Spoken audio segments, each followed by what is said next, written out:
Hey guys, this is the part 2 of our previous tutorials where we learned how to make this beautiful palazzo or pants or trousers, which is the down part of this outfit. Today we shall be learning how to make the shirt. The shirt is going to be a long sleeve, but after washing it you could apply the same method, the same tricks, the same formula to get a short sleeves. Are you into anything sewing, anything fashion, anything tailoring, anything DIY, then this is the best home for you. Definitely subscribe and be part of the family. Hey guys, I bring you blessings, I bring you love, I bring you joy, I bring you peace. At this pleasant moment, I want you to take a chill pill 60. Keep watching to the end of this content. These are the fabric pieces for the shirts of the trousers.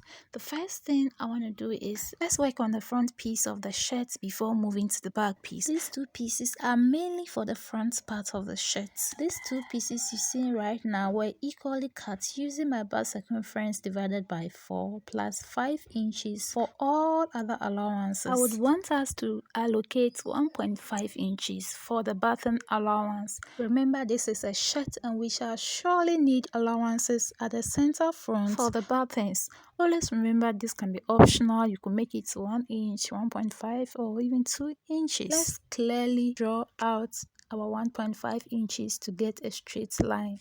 Once we're done with that, I think let's secure our two pieces with our pins. Once we're done with that, let's put the front pieces together and move to the back piece. This is the fabric piece for the back. For the back piece, we don't need two different pieces. We just need one single piece because there's not going to be any zipper allowance or button allowance for the back. So the back must be a one full piece. What I did was I placed that full fabric piece on fold and gone ahead to still use my bust circumference divided by 4 plus 5 inches for all allowances. One other differences between the back and the front is the length, okay?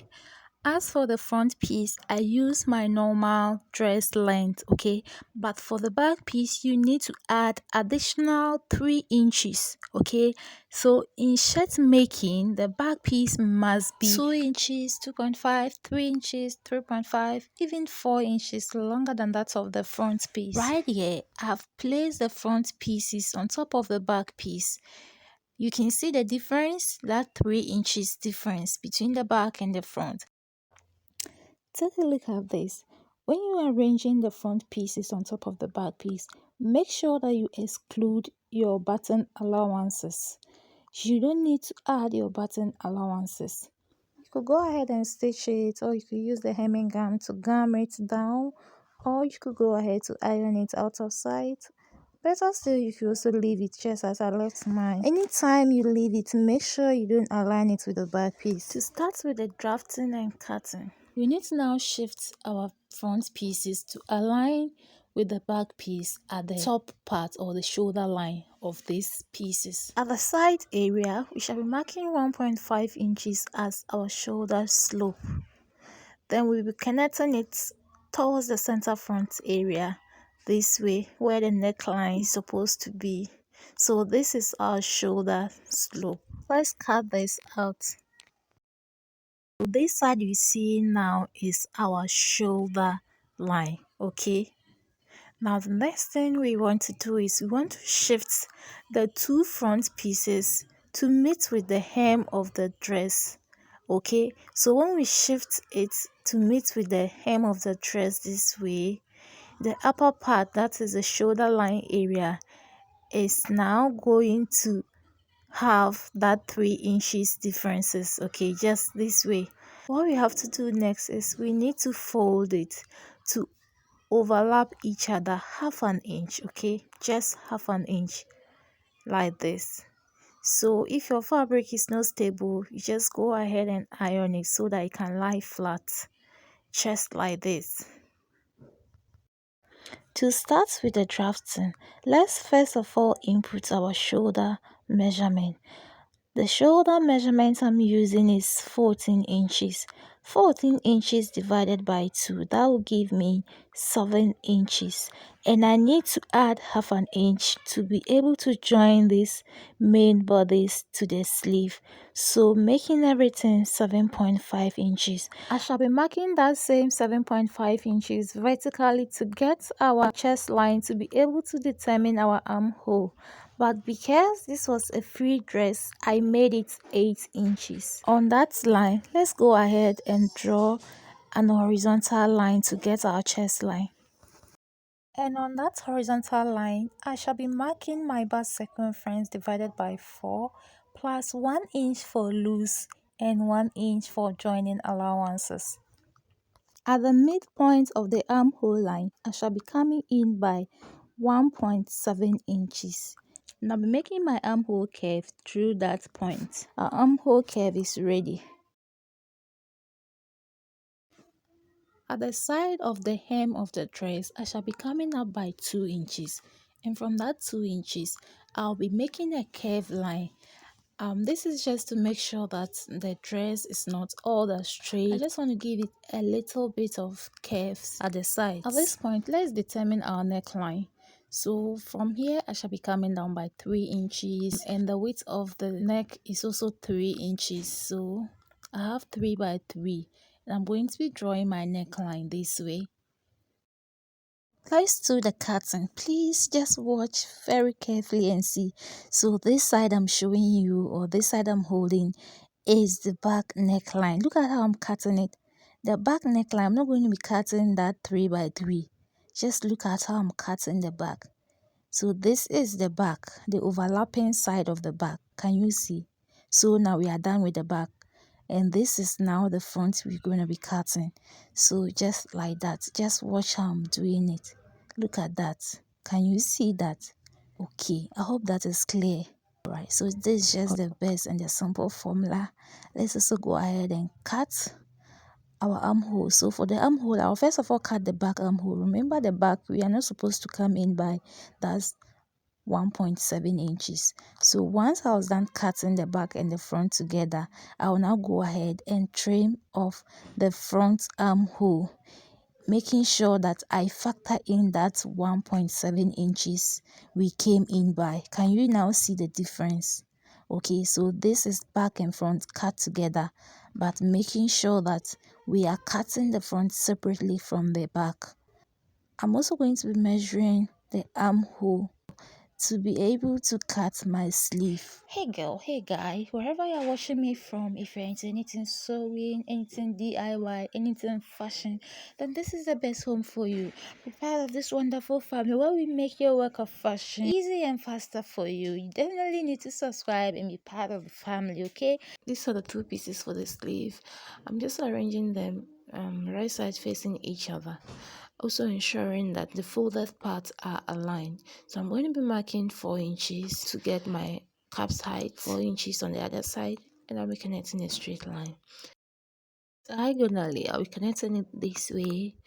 Once I was done connecting that, I will be finding the midpoint of that diagonal line, and I'll make a curve outward towards the folded part and inward toward the side, just this way. So this will be for the front. I also divide my wrist round by 2, add 1 inch for that and 1 inch for sewing allowance. At this point, I'm just trying to confirm my sleeve round and adding all the allowances to make sure that it's equivalent to our main bodies. So I'm just going to be marking that I was okay with that. So let me just connect it to the wrist. Let me just connect it to the wrist, and I'll be cutting everything out. So look at how I cut the back. The back, I went straight, okay?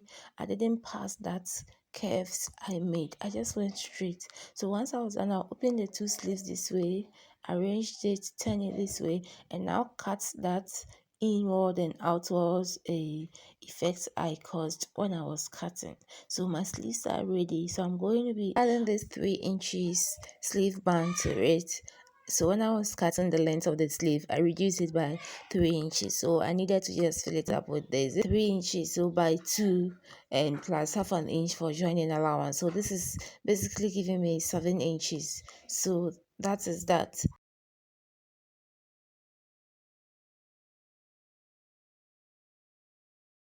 So let's get back to the bodies. This is it. I'm opening it up. This is the back. So let me just trim the neck to make it align. Okay, right.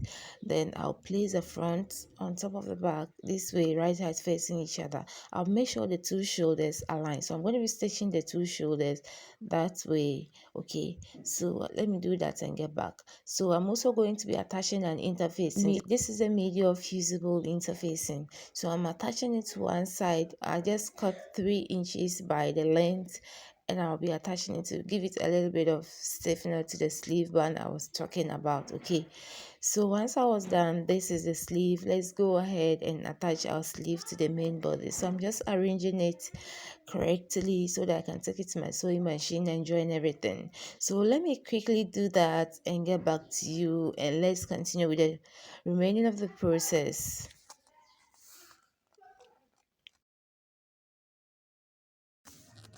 This is the band for the sleeve. I've gone to attach it, and this was beautiful. I've also gone ahead to stitch the bodies together, the sleeve together, and everything. I've joined this shirt and everything together. Before we move forward to inputting our collar, let's go ahead and work on our button allowance. Remember, it was 1.5. I want to fold 1.5. I'll be using hemming gum just to help everything in place. So this is what I'm going to be doing. I've gone to knit the edges of my body, so this has made everything easier for me. I'm just pressing my hemming gum to keep everything in place. So this is just it. When I'm done, I could decide to stitch or I could decide to leave it. So that's what I'll do for the other side too. That is all. Now let's move to inputting our collar to the body. I'm going to be measuring all around the neck to see the circumference. Whatever circumference I get, that's what I'm going to be using to cut my collar. So this is the collar stiff, okay, or the medium fusible interfacing. That is it. Sorry, this part the camera was not just clear. I was like taking a bit of the process away, but don't worry, if everything is still gonna be clear. First of all, I folded my interfacing into two. My neck circumference was 18 inches, so 18 divided by 2, that is 9. Since my interfacing was on fold, I marked 9 inches. Then from that 9 inches, I came up by 1 inch and I made a rectangular line. I'm just confirming my 9 inches this way. Let me just join it so that I wouldn't be confused. Next, I will come up by 1 inch and draw a straight line this way. From that line, I'll be marking 3 inches on both sides and I'll make another straight line. Now, what I will do next is I'll mark that same 9 inches right there and I'll also connect. So now we have two separate rectangular boxes. So that's the bigger one and the smaller collar. From the second line of the smaller collar, I'll come up by half an inch and also find the midpoint of the line this way. Mark the midpoint and I'll be making a curve to join with that half an inch. From this same new line, I'll be coming down by 1 inch all through to the midpoint of the line and I'll connect it. So this is our second new line. So the new lines are what we'll be needing. We won't be needing the old lines again. So for the other side, I will come in by 1 inch, make a line to join with the tip.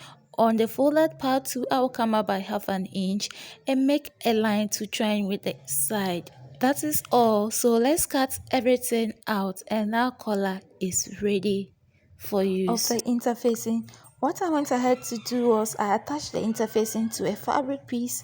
I placed it on another fabric piece and I added half an inch all around and I cut all through, both for the smaller and the bigger collar. So they are all two pieces, but interfacing is attached to only one side of the pieces. So now it's time for the stitches. For the stitches, what I'm going to be doing is I'm going to be first of all stitching the upper part of the band this way.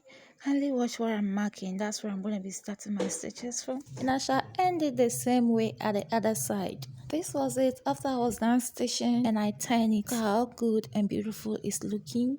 Next, I shall take it this way, fold it into two equal parts, and I'll notch the midpoint this way. Put it down. Take these other two pieces. At this moment, you need to be very careful about the shape when you were cutting. Don't turn the collar upside down. You need to be mindful about that part. So I'm arranging the other part of the collar this way, and I'll also notch the midpoint. All right, so what I'll do next is I'll place this other piece. Let's look at it. Let me turn it better. I'll place it this way, pin everything down, and I'll also turn it and place the other side that way. As I said earlier, this part you need to be very careful. If not, you misarrange everything and you will come back and the shape is not what you really drafted. So just be careful about it. So the midpoint should always match, okay? So the first one was that way and this other one is this way. So I'm now pinning every other side. Look at that. And I'll go ahead and start my stitches from this side, that side, and to the other side of the piece. Now when I'm stitching, I'll turn it to where the interfacing is and I'll just stitch closely to the interfacing. So the interfacing is going to be a guide for me to stitch correctly. So I'm done stitching. Let me just notch and then trim off edges that I have to do so. And let's go turn everything over.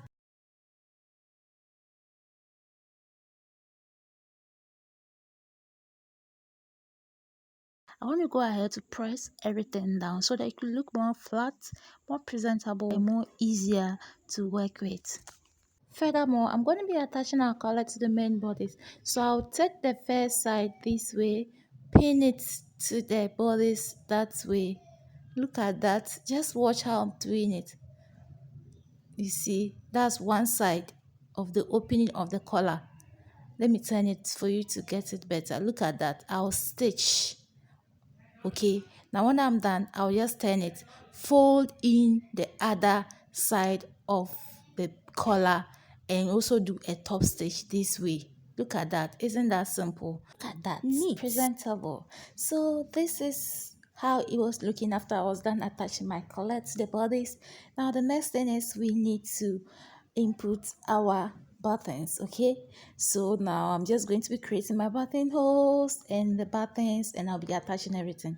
I think this side everyone knows how to create buttonholes and how to attach your button. I'll just be marking 4 inches intervals and that is all for the buttons. For the down part, I could decide to leave it or I could decide to just fold it a little bit. That's all. You could check the previous video out. Sorry guys that I'm not able to show you the outcome. So a customer ordered for this for a wedding. She gave it to me. It was a one-day order. Whilst I was filming and working at the same time, I could not finish before she came. She was very late and she was in a hurry to go, so I didn't get the opportunity to take pictures or videos. But I spoke to her. She promised that she'll be sending me the pictures when the photographer sent those pictures to her. So let's be waiting. When I receive those videos, I will come back and post the outcome for you to see. In fact, it was really, really, really beautiful. Really, you can't just imagine. Really beautiful than what I'm even showing you on the screen. Okay, so let's wait for her. Sorry for that.